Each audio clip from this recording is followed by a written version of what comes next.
Yëpp lay fay. Sant yàlla.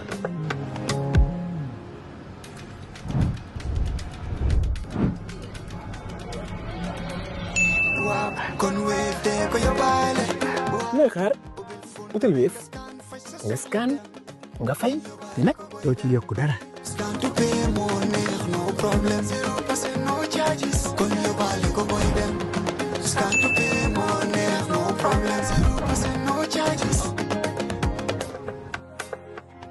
Jar Oil, the company, have filling stations across the country, and our rates are relatively cheaper than anyone else across the country. Jar Oil is the biggest producer and distributor of cement in the country with the most competitive prices in the market. In the Gambia, we all move to different paces. Time is money, convenience is power, and now both are in your hands. No more long lines, no more late payments, no more missed chances. Not anymore. Because now the Gambia has its own super app, Zap. One app, one tap, endless convenience. Send money instantly, pay your bills in seconds, shop without borders, pay your rides, order your meal, buy your ticket, deposit and withdraw money for absolutely free. No extra charges, no hidden fees, only on Zap Super App. This is not just convenience. This is confidence. This is the future in your hands. And the best part, Zap is born right here. Built for us, designed for every Gambian home, every Gambian dream. So don't wait in the past. Step into the future. Download Zap today on App Store and Play Store and enjoy endless free services. Call us today on our toll-free number 1666 or on 260-0001. Zap. All in one. All for you. Tap in. Zap in. Education in the Gambia continues to evolve with bold new initiatives. We now turn the spotlight on St. Francis Technical and Vocational College. This is a Catholic mission project envisioned as a center of excellence for technology-based skills and training. St. Francis is already offering programs in information technology, human development, communications, and mentorship, while venturing into online learning in fields like artificial intelligence and entrepreneurship. And in its infancy, the college is collaborating with GTMI to strengthen ICT engineering and TVET pathways, ensuring that students gain both foundational and advanced qualifications. So for the next hour or so, I'm joined by three persons to talk to us about this new college. We have the registrar, we have an IT officer, and we have a director. So ladies first, they say, so let's have the lady introduce herself first. Hello, good morning. My name is Elizabeth Johnson, current registrar of St. Francis Vocational College. Thank you, Mrs. Johnson. Welcome to Coffee Time with Peter Gomez. Good morning, Uncle Peter, and to all your esteemed listeners. I'm Malik Ba, Director, GTMI. And last but not least, my name is Emmanuel Bachman, IT Officer at St. Francis Technical Vocational College. Emmanuel, you kept us waiting. That's why we are starting 12 minutes late. I apologize. I hope the registrar will punish you for that. Mrs. Johnson, as registrar, let's start with you. Tell us about this new college. St. Francis, as you know, it's a college in the business of education. And St. Francis is managed and owned by the Catholic Diocese of Banjul. And what we offer is technology skills program. What we try to do is bring technology to the young people, and not just the technology, but to have the kids or the people that enroll to be to get the learning they need from education, and especially in technology fields. So, but not just for them to be excellent in the skills of fields they study, but also to recognize the dignity of the human person. That is why we have extra curriculum activities, courses that you have just mentioned. We have the integrated human development course, effective communication, the mental health programs. These are here to help the students grow as an individual and recognize who they are in society. Fantastic. Let's move on and talk to the GTMI director. What motivated GTMI to collaborate with St. Francis at this Early stage, very early stage, some would say. Okay, GTMI, it's owned by Gambia Telecommunication Company, that means Gamtel, and it's one of the oldest TVS institutions in this country. So over time, we've tried to, as it's a national institution, we try to kind of expand to make all Gambians access our training programs. This is the reason why we have an annex in Basse, which has been in existence for the past 10 years. So when this calling came from St. Francis, it was just like, wow, Christmas come early for us. Because like we were trying outreach programs, because it's obvious that sponsoring your kid or your ward or whatever to access training or education in the greater Banjul is often a challenge. So we all know the minimum that it will cost your child to travel from West Coast, Brikama, to Kanifing, where we are headquartered. It's like a minimum of $100 to come your way. So all this while, we've been looking for another annex in West Coast region, ideally in Brikama. So when St. Francis came knocking, it was like, wow. So we had to like Christmas come early. Early, yes, Christmas come early. So we had to go, and since I know the people that were behind it, and GTMI want to collaborate with people who are serious, and where you have the likes of Antares Ndongjata, who did it locally and internationally, you cannot doubt that that enterprise. In addition to Mrs. Johnson, who is the registrar. So we had to come in and serve as mentors in this business. Okay. Right. Okay.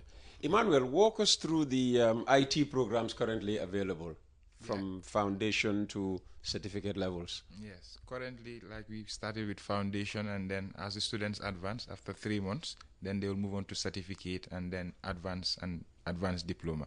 And currently offering basic IT, and then alongside with the artificial intelligence, and now we are looking at the digital library, where students can access their notes from different schools all around the world, programmed into a device that they can access anywhere that they are, either online or even offline.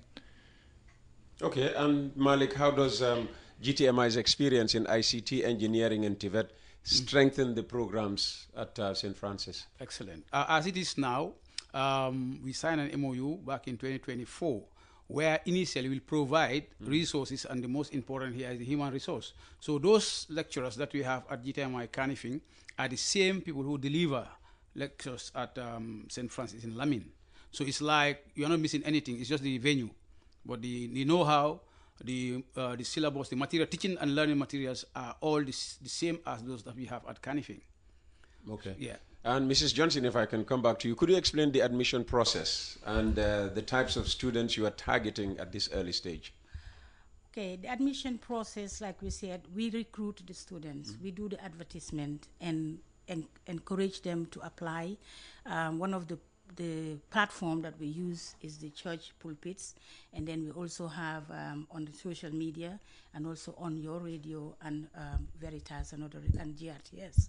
So we get the student, we target students that have just graduated from high school, those who have the WAS certificate, and those even whereas they are not very, their certificate, their English or their maths is not very good, we try to encourage them, because including, we also have the remedial programs. We want to have them in and get them the remedial programs where they can improve their maths and their English.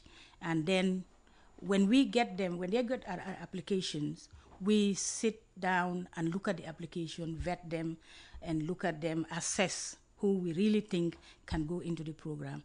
And then we provide them, get an orientation for them, then provide them with admissions. And how is the college ensuring compliance with NACA standards and alignment with the Catholic Mission's education vision? We already have a provisional approval from NACA. Actually, they have some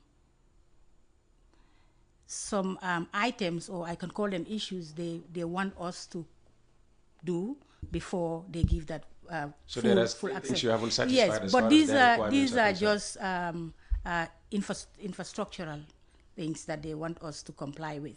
You know, something like the ramp to accommodate those who are... That's yes, important. You know where I'm talking exactly, from. All buildings in this country have to be accessible to persons with disabilities. So those are the things, and the assembly points and all that's the things that they're looking forward for us to have in place. And so they have given the provisional approval, and I think we are good to go with them. And Emmanuel, how are hands-on approaches being integrated into teaching methods to prepare students for real-world innovation? It's one thing for somebody to pass out a college and say, well, I have distinction in this, this, and that, but then, you know, faced with the real work, yes, they underperform. That seems to be the complaint, you know, right across, you know, professions in this country. Yes, like you mentioned earlier, it's a complaint. When most people graduate, even to format a computer, it's always a problem. So we've engaged the students. After every session, like let's say you're done with Microsoft Word, you're supposed to do a project presentation based on Microsoft Word. Move to PowerPoint and then Excel, Microsoft Access as well. Now, same when it comes to hardware and software, you should be able to open up a computer and then present in front of your friends and then the lecturer, and then you tell us that this is where the RAM is, this is where the hard drive is. When you're faced with real world problems now, because basically IT came to cut down on cost. So when you're faced with real world problems, I always tell them, you cannot go to a company and then you're asked to buy multiple printers when you can have one printer and then all the other computers share. So these are problems that people face every day, so you should be able to solve them. And thank God, with the help of GTMI and their lecturers, we have project presentations and we have hands-on practicals as well. Okay, you mentioned GTMI. Malik, let me come back to you. What are the short-term and long-term goals of this partnership?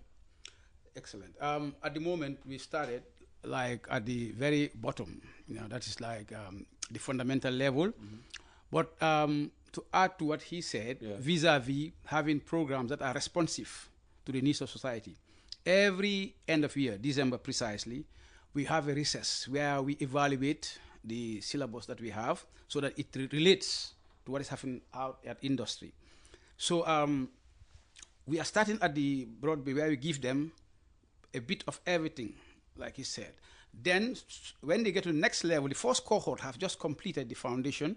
Now they go into what we call the certificate level, where they will further exposed. By the time at their level 3, they would have known which route to take, whether they're going into networking or they're going to software development or they're going to systems. So that's what we have at GTMI Canifing and GTMI Basse. So we intend to replicate that at St. Francis. Now we just got to build on what we have already. The first cohort are going to feed into serve as feeder into the second level, so on and so forth. Yeah. And beyond IT, do you foresee expanding collaboration into other technical or vocational fields? Certainly, certainly. Like, you know, we are the foremost telecoms engineering institution in the Gambia. Okay, so we intend also to roll out fundamental telecom engineering programs at St. Francis and other associated vocational courses such as satellite and CCTV installation that we do here in Canifing. We're also introduce that at St. Francis in Lamin, and all other things that we do in Canifing, software development and so forth, but they will not have to get the pool of trainees to get into that. And as this is one of the most important advocacy programs for people to know about the existence of St. Francis. The environment is serene and is excellent, conducive for learning, but people are yet to know what it is. But going forward, we're just about 6 months into operation. Okay, we just got the first 3 months. So once everybody knows and everything in place, we'll just replicate, like I said earlier on, those programs that we run here in Canifing. You may not need to have to come all the way to Canifing. You can just stop at Lamin and do your thing there.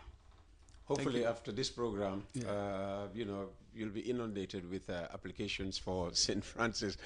Mrs. Johnson, beyond academics, what support systems are being put in place for students? I'm glad that NACA is imposing disability, you know, friendliness on St. Francis. Do you have mentorship programs? Do you have mental health and other integrated human development, you know, offers for students? Yes, as I said, we don't want them to go out of St. Francis and just be excellent in their career, in their field of study. That is why we incorporate a mental health program.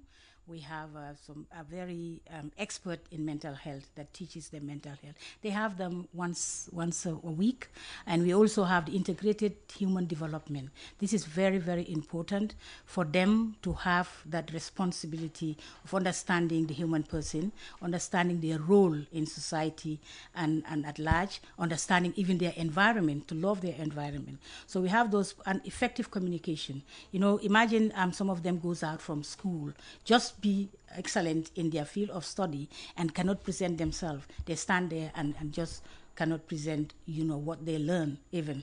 And so we have effective communication to help them, be more effective when they communicate, to be able to be confident when they communicate. And we also have the canteen. They have the canteen to help them, you know, in their relaxed moment, to ensure that, you know, they are not, you know, looking at, I have to go out to the school to get something to feed myself. We have that. But most importantly, we have the digital library that he talked about. This library, it's very, very key in their learning process. It helps them. You can access any program virtually. You can access it through university connection in the library. And first and foremost, it is offline. You know, it is offline. You can access it in offline.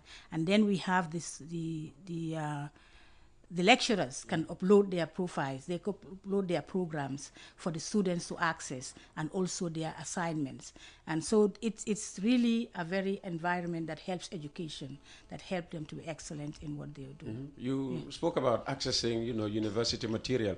Are there already connections with reputable universities around the world? Yes, in that we have even MIT. The MIT is there that they can access. Yes, exactly. And you have other world-renowned, exactly. You can access and take your time. It's a time-based program that you can do, your course that you want to do. And also you have the reading, a lot of reading materials that they can access on this program. Mm-hmm. And what other resources, Emmanuel, are, you know, available to students?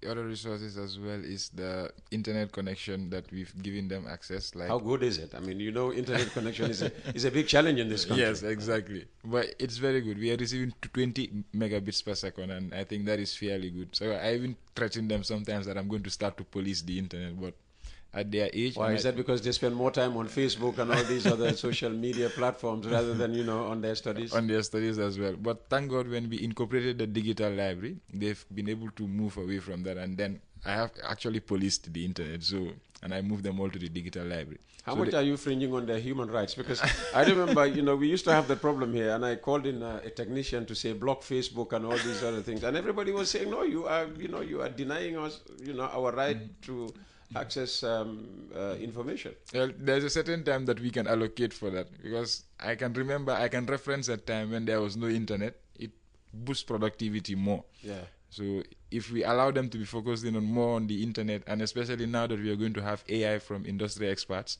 it's really going to help them as well to know the difference between the dangers of technology and how you can use it for the good. Mm-hmm. And while we are with you, what steps are being taken to introduce, I mean, it was mentioned earlier, AI, artificial intelligence, online entrepreneurship, and digital communications to your, programs, your courses? Currently, thanks to Auntie Anne, Teres Ndongjata, she has laced us with an industry expert in the US. She worked with Alia, and then he sent us the materials for the digital library, and then currently they are working on the syllabus to teach us to help with the students to have the AI course running, which I think we should start around March. Okay, so he just provided the material for you to teach on the ground, or is he going to be delivering the lectures virtually? Virtually, and then, but the materials like the digital library and the other computers are all delivered on ground. Okay, all right. And coming back to Mrs. Johnson, the role of your office, the registrar's office, what role, do you play in building St. Francis into a center of excellence? Because that seems to be the objective. Yeah, exactly. I am, as the registrar, I'm responsible for the enrollment of students, managing their records and their data, and also be able to connect with external agencies. And currently, as we said, we are planning, Malik mentioned something about the extension of the program. We're looking into going with, collaborating with USET as well.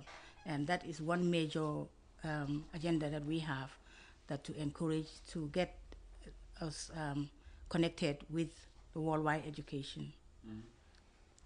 Mali, coming to you, I mean, as a veteran of the GTMI, and you know one of the biggest headaches of this borough government is employment, providing work for our young people. So how do you envision St. Francis contributing to the Gambia's workforce development in the next few years?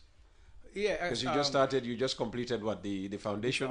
So yeah. we have some years yet before you qualify the first batch. Sure. Vis-a-vis the reduction of unemployment, TVET plays a critical role in that, and as it is, most of our program, or if not the TVET programs, are geared towards or designed in such a way that it encourages self-employment. If you take, for example, about a decade ago, if you want to set up some satellites at your house, you need a non-Gambian. It's not being xenophobic, but saying as it is. Exactly. So, but now, even my connection at the house or for neighbors, we rely on our past students, for example, and at least they make decent money out of that. So the same thing goes now that when you are designing the program, we make sure you add quality to what you have. Formerly, we just train on satellite installation, but we know you can twin it with CCTV, which is also a necessity these days. So they go in tandem. So the training now, instead of only satellite, we combine it with CCTV. And this thing creates jobs, and decent jobs for that matter. So we don't rely externally. So to answer your question, there is a potential that unemployment among the youths will drastically reduce if they embrace these vocational courses. And now what we do, in collaboration with our sponsors at Times Finance, we encourage them. We encourage them by giving transport. So this talk about, well, I have difficulty in accessing GTMI because I don't have transport. No, when we sign programs with some of these development partners, such as the YEP and the like, part of the project, but it includes transport refund. The recent one that we just did with the RISE project, we roll out programs in Basse and our annex in Farafenye and Kanifing here. We give them at least decent money. Those that were in the provinces were catered for $1,000 every other day or week, so for them to come. So I'm of the opinion that this will change, this will contribute. It may not end the problem overnight because, as you know, even in developed world, they still have those kind of challenges. But at least that will help reduce unemployment and the backway syndrome as well. Okay, yeah. All right. Earlier on, Mrs. Johnson spoke about the strategy to turn St. Francis into a center of excellence. Yeah. What challenges do you anticipate in building a center of excellence, and how do you plan to help them overcome that? Given your experience with GTMI, you started out by saying you're a renowned IT engineering. And it's not exaggeration, Peter. Exactly. Yeah. Actually, we, in our own right, we started to be a center of excellence. For the West African part of West Africa here, we have the ESMT in Senegal. Okay, it was supposed to be the same for Anglophone West Africa, which Gambia was earmarked, and specifically GTMI. But the hiccups, changes of administration here and delayed the process. But we could have been Center of Excellence, courtesy of ITU, International Telecommunications Union. Yeah, because now our partners, but the strategy was to have in each region to have. Currently, for the Anglophone, if we need any of those programs, we have to go all the way to Kenya, of which we are partners as well. Yeah, we are partners with the African Telecoms Institute, AFRALTI, for the whole of Africa. Gambia or GTMI is a member. Okay, so we can access them, some of those programs remotely, unlike having them in-house entirely. So to answer your question, we'll have to improve on the delivery of the content we have. Okay, that's part of being a center of excellence, and relevance. Relevance, currency of programs, you have to be there in order to be a center of excellence. But underlying it is the supporting infrastructure. It must be top-notch, state-of-the-art to be there. She spoke about infrastructural challenges still, which is, the only remaining boxes to be ticked as far as NACA recognition. So it's work in progress. When you talk about infrastructure, what specifically are you talking about? Equipment. Is it the classroom, the lecture halls, or is it the equipment, certainly, to deliver lectures? Because he was talking about the internet, which you actually raised. We face challenges here. Exactly. One day we are streaming nice and easy. The next 2 days we are offline because our provider has issues and so on. Least you think that I'm promoting the owner Gamtel, but then the how do you call it? The fiber is the fastest. Gamtel fiber. We try to get fiber here in Kotu, but apparently there's a challenge. No, there's a challenge, but work is in progress to ensure all the backlog of requests that I know for fact that they have been considered to get make sure that everyone is connected. Hopefully, once they hear it, they will prioritize West Coast Radio. Certainly, knowing that if things work for us, we will market for them free of charge. Certainly, yeah. So coming back to the question, you need to have a stable and fast broadband connection. Because most of this material, as you know, the world is, we are moving away from the brick and mortar kind of thing, so digital, virtual, so for that, to enable that, and even this transformative that we are talking about, digital transfer of this nation, cannot go behind, fast internet and reliable internet connection. So furthermore, to answer that question, I think they will need that. So stability. Internet and what else? The equipment, of course, the like if the acceleration courses at the AI remotely, virtually, the computers must be top level computers, okay, and the environment, like having the multimedia rooms for those kind of courses must be also top notch. Okay. Okay. Yeah. Right. So besides what you said, like the access to the buildings, those are one of the technical things that NACA looks at. The RAM, the stuff like that. It adds gloss to whatever infrastructure is already. Yeah. All right. Okay. I just want to add on the infrastructure, on the convenience of the student. We have, I think you can tell, we have a very, very expensive lab room. And I think they do the connection for us. All the lab is excellent. Well, this is your area, Emmanuel. You should boast about what you have lab, now.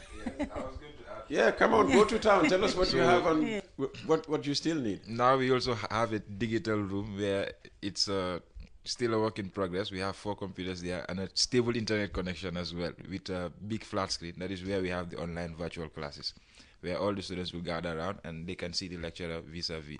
It's like an online library, but physically present in St. Francis.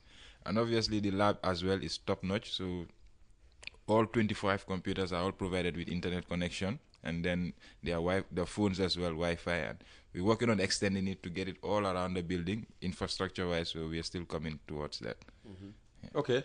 When you say 25 computers, does that also represent the number of students you have for now? We have around 15, I think. Okay. Yes. Okay, so more computers than that. Well, it's the first intake. You could have started with even just 3, 4, 5. It's an opportunity now to really market the college. Why should somebody, enroll themselves or get their parents enroll them at St. Francis? What are the facilities like? What's the environment like? Is it conducive to study? I know Malik made reference to the serene nature of the place and all of that, but it's an opportunity to hear more from you as registrar. St. Francis, as we said, aims to be a leading place where people can learn and get their education with skills that they want to learn. And currently, we are situated at Lamine, and it's a very serene environment, I can tell you.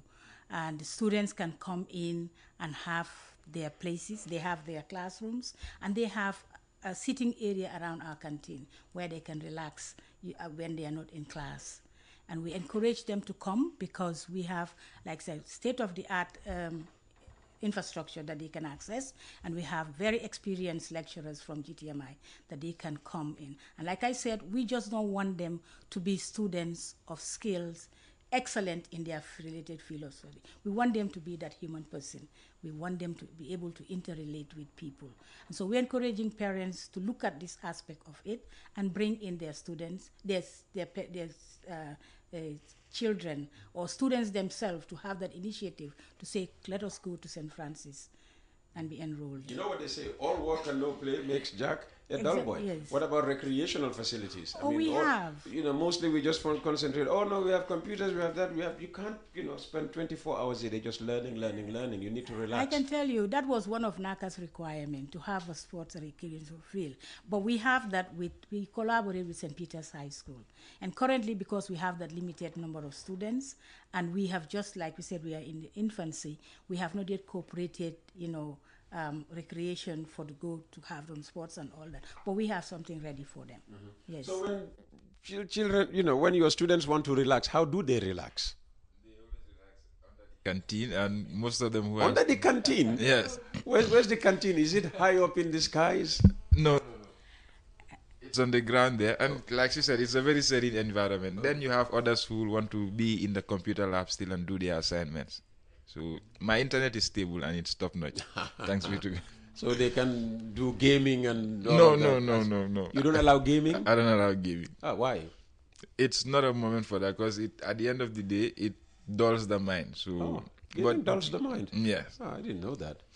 At some point, too much of everything is kind of bad. So I can reference. Rather than dulling, maybe we say it distracts from. Their studies. Yes, the real purpose of their studies. Okay, the elephant in the room, Mrs. Johnson, is what it would cost parents. We've been speaking for about almost 30 minutes now. People will be saying, "Look, I'm only interested. How much will it cost to to do? Is it do you charge per course or is it per semester? How do you structure the fee?" We structured the fee for an annual program from the foundation to the diploma, and we charge the $15,000 $18,000 for the program for the year, and you have some basic charges that those are on need basis. That when you need your certificate, you need your testimonial, and you pay for exam fees. Those are some little charges that we have. But the cost for the year program is $18,000.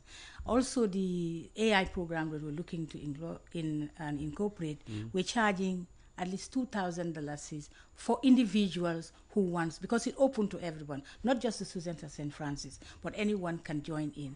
And we are encouraging people too. We pay $2,000 for that. We charge $2,000 for that. But the students who are already in school and registered, it's going to be inbuilt in their tuition fee. Okay, the AI course. Yes, the AI course that we are looking into. Okay, very good. And you think every educated Gambian we are flexible. should try to get some literacy in AI? AI, definitely. It's where the world Malik, is why going is to. that important? Yes.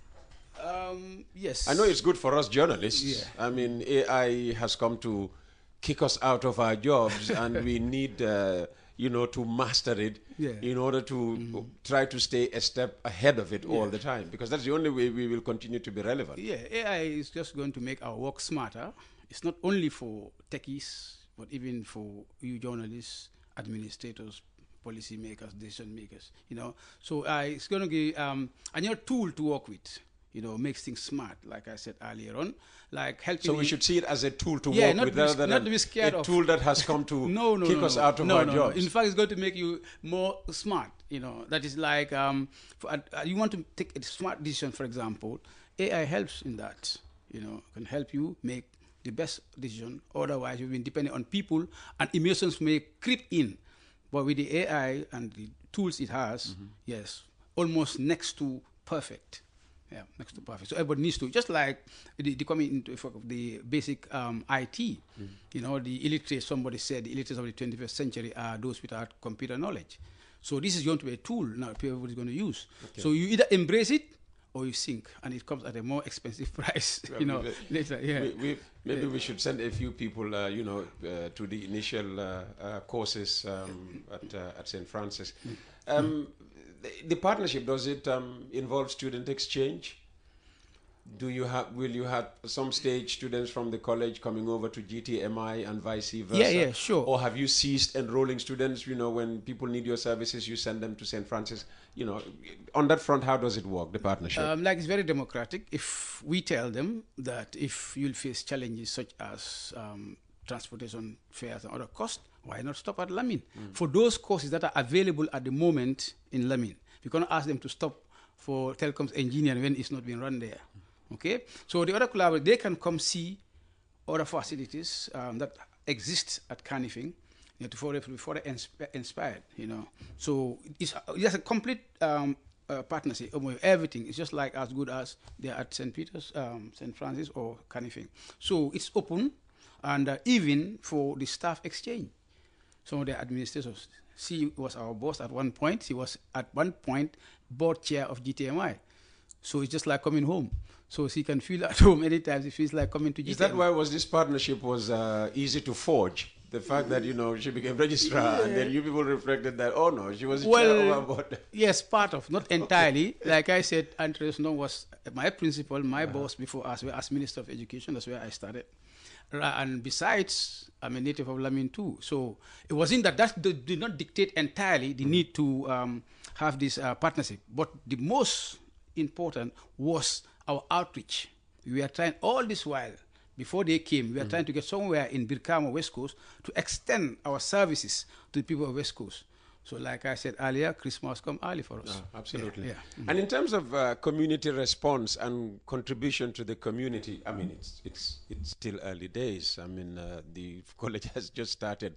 But how are you contributing to the development of the community in which you are located, and what's been the response of the community you find yourself in?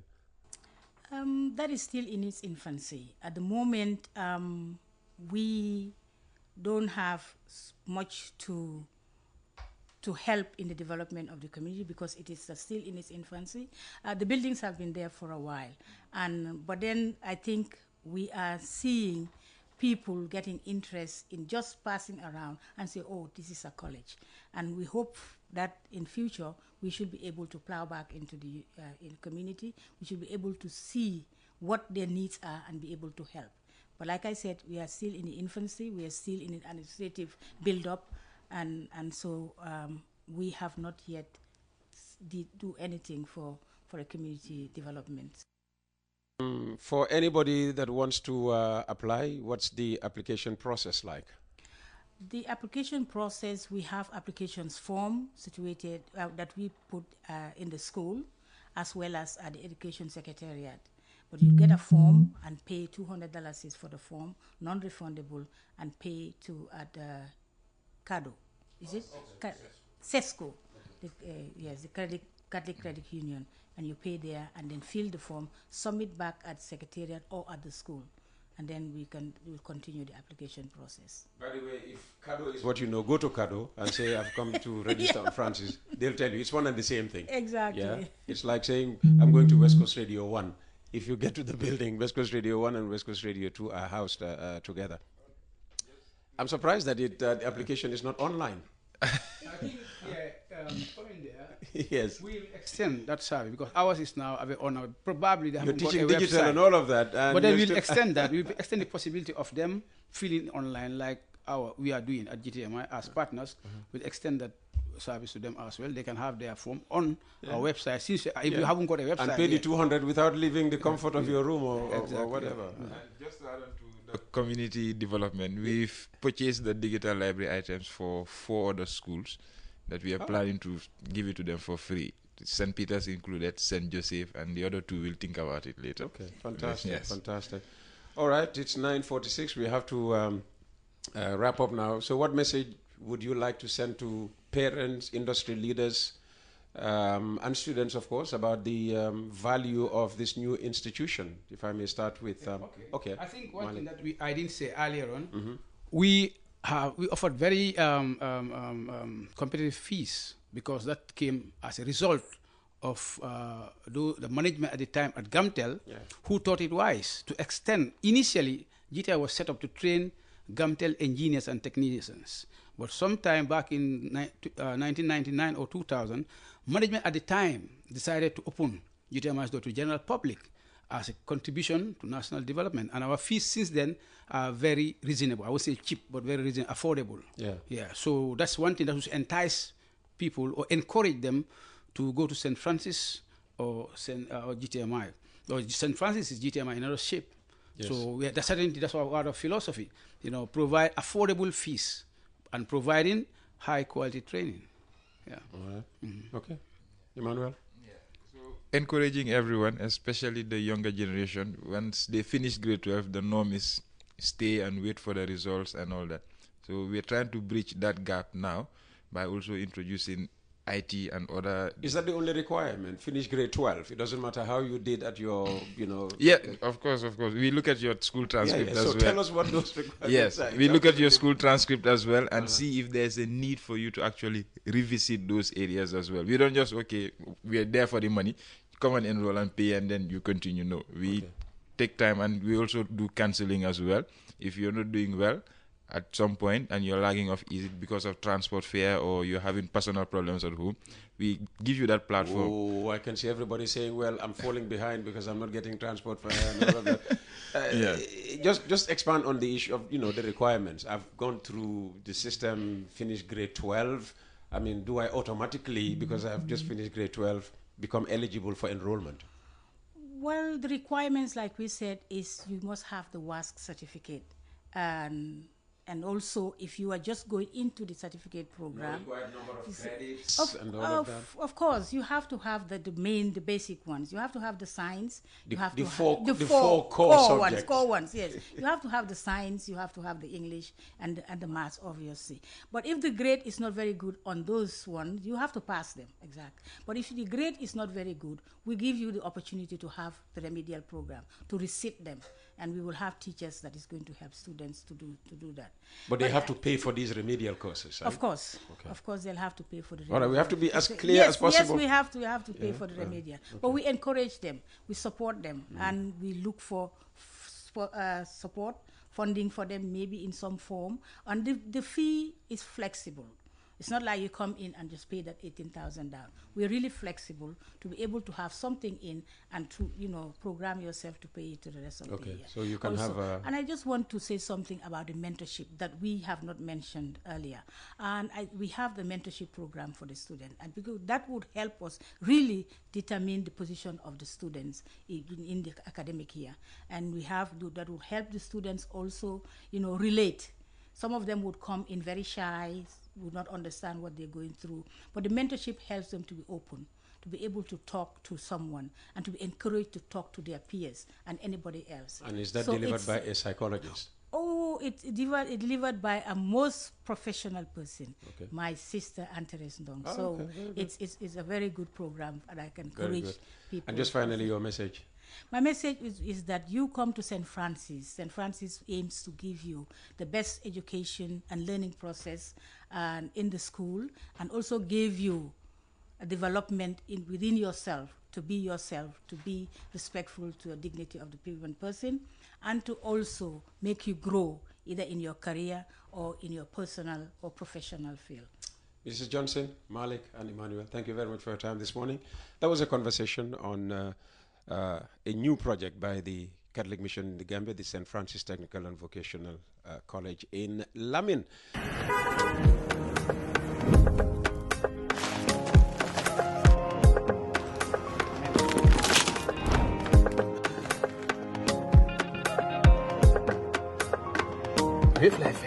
Santa Yala.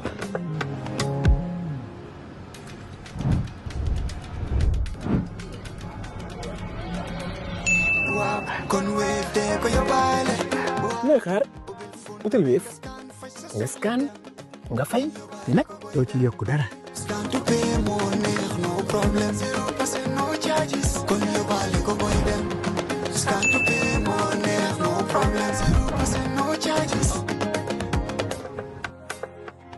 Jar Oil, the company, have filling stations across the country, and our rates are relatively cheaper than anyone else across the country.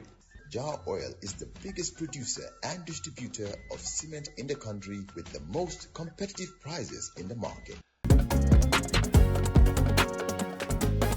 In the Gambia, we all move to different paces. Time is money, convenience is power, and now both are in your hands. No more long lines, no more late payments, no more missed chances, not anymore. Because now the Gambia has its own super app, Zap. One app, one tap, endless convenience. Send money instantly, pay your bills in seconds, shop without borders, pay your rides, order your meal, buy your ticket, deposit and withdraw money for absolutely free. No extra charges, no hidden fees, only only on Zap Super App. This is not just convenience. This is confidence. This is the future in your hands. And the best part, Zap is born right here. Built for us, designed for every Gambian home, every Gambian dream. So don't wait in the past. Step into the future. Download Zap today on App Store and Play Store and enjoy endless free services. Call us today on our toll-free number 1666 or on 260-0001. Zap, all in one, all for you. Tap in, zap in.